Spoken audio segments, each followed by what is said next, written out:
Thanks for joining us. It's another beautiful Sunday afternoon, of course. My name is Ebuka Obiuchi, and welcome to Rubbin Minds. Yes, Osun State, the elections are officially declared inconclusive by the returning officer. And a very interesting scenario that many didn't think was going to play out. Many didn't know how the elections were going to play out, but I don't know that inconclusive was one of the options that people had in mind.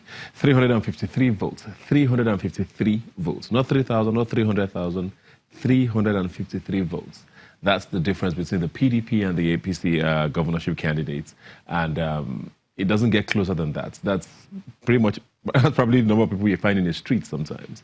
So we're going to be waiting on the INEC to give us a new date for the election rerun. And so breaths are still being held. The APC will probably be the ones on the edge of their seats now because they have the incumbents and are trying to hold on to that state. But the PDP obviously came fighting and won by that slim margin. But of course, considering the number of void votes, like the Residential Electoral Commission there said, no results can be declared yet. But I have here with me Wale Oshunde. We're going to be trying to understand some of this, because the Electoral Act is not something a lot of people are very versed with. Most people didn't even know about this particular section until this has happened now. So, was this expected, and where do we go from here? Well, I wasn't expecting it. I mean, this is a shocker to a lot of people, and then I think it is actually good for our nascent democracy.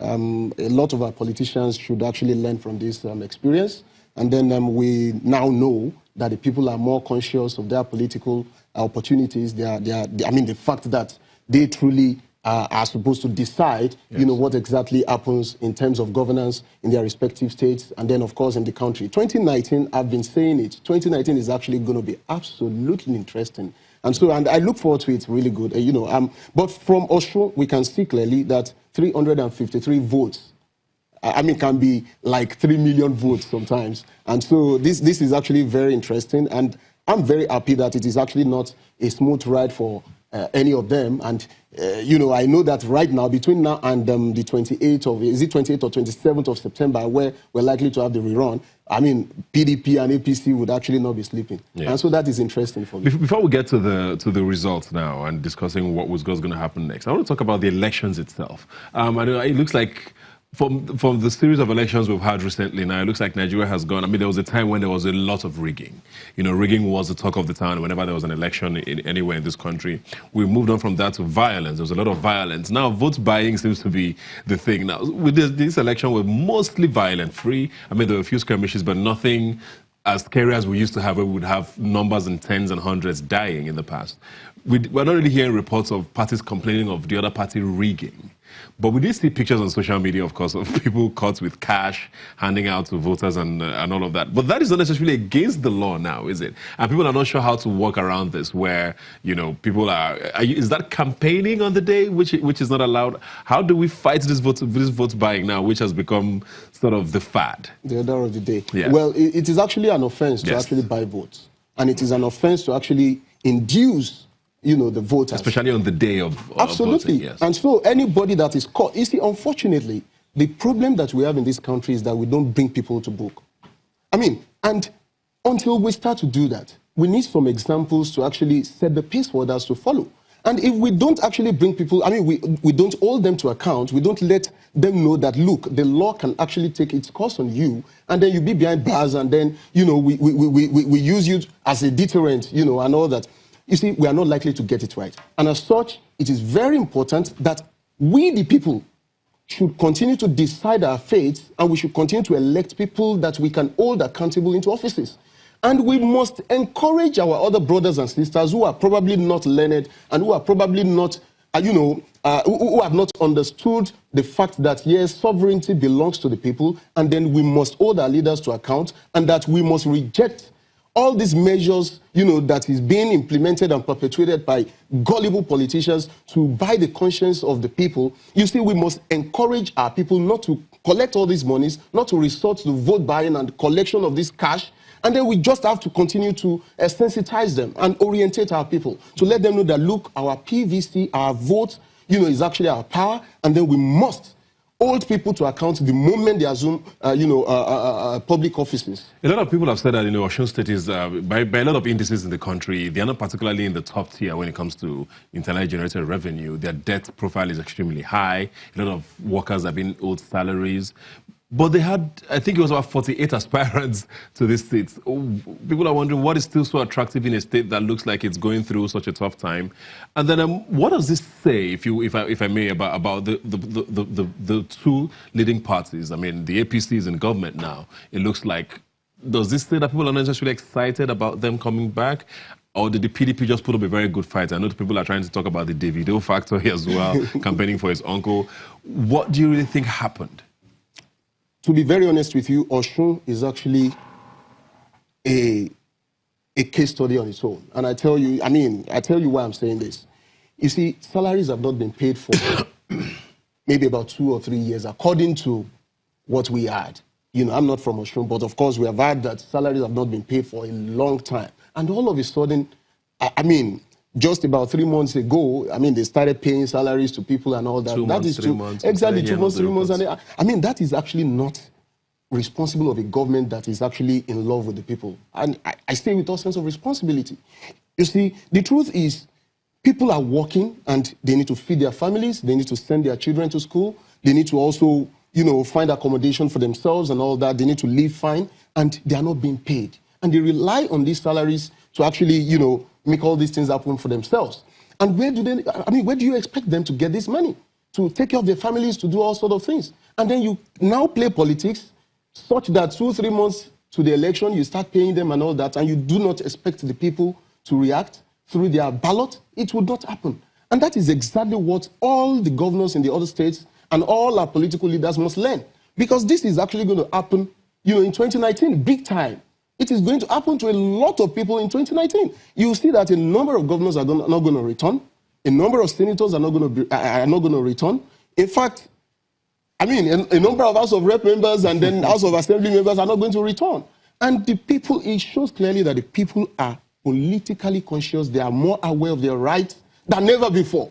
And they are ready to vote out anybody that is actually not doing what they want and what they truly desire. Now, for Osun, honestly speaking, it is a case study.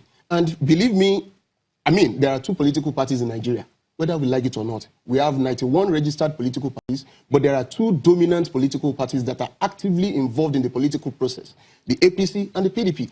And you see, you also note that the former stalwarts of the PDP who moved to the APC, in 2014 or 2015, who are now back, into the fold, the PDP fold, as we come towards the 2019 election, they want to prove a point. The Sarakis want to prove a point. The Articles want to prove a point. Wike, Fayose, all of them, they also want to prove that point, that look, the PDP is back, and is back, in a big way. So this Osun election is actually a test case for them, and you can see that something is about to happen in the PDP. Interesting.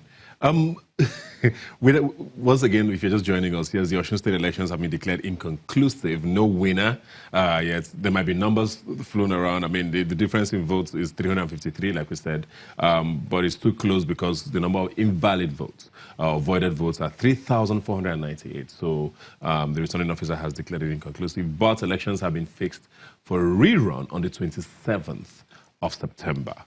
What do you think is going to happen between then and now? Because obviously these are the other candidates, I believe, are not going to be part of the rerun now. It's the 2 major candidates. Right. Of course, INEC is going to need to find the funds to do a rerun in this short period. Are we expecting this same sort of calm, hopefully?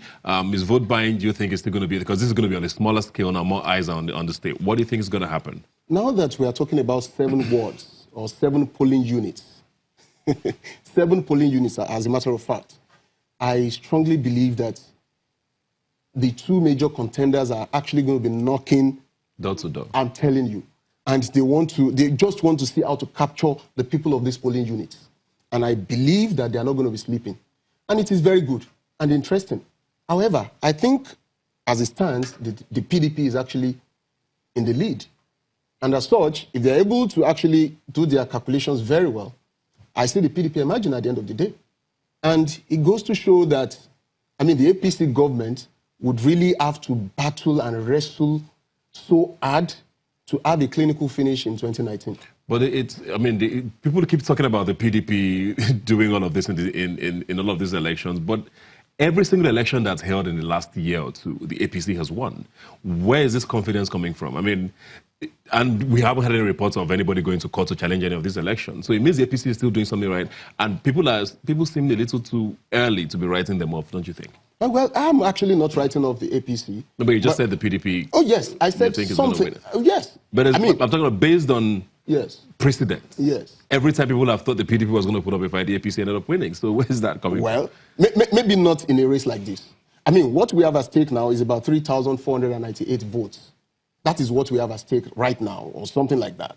And I think that is actually, it is easy to actually campaign and canvass votes from 3,000 people as opposed... for both parties. Right. Yeah. And do not forget that it is now going to be the greatest battle of, I mean, like the Anthony Joshua fight with, what was this Russian guy? Exactly, you know. So, I mean, this is really going to be massive. It's going to be a very serious one, really tough. And, you know, I think that in the last 2 years, you know, because you actually said that the APC has been winning some elections in the last 1-2 years and what have you, the articles, the Sarakis, and all that, they were not in the PDP then. And I strongly believe that now that they are back in the PDP and they want to prove these points, it is not going to be really easy for the APC. Well, the federal government and the APC are in control both in Osun State and the center. So, well, it just means 27th of September is going to be very interesting. We're looking forward to how that turns out. Thanks a lot for being here today, Wale. Just give me some reaction.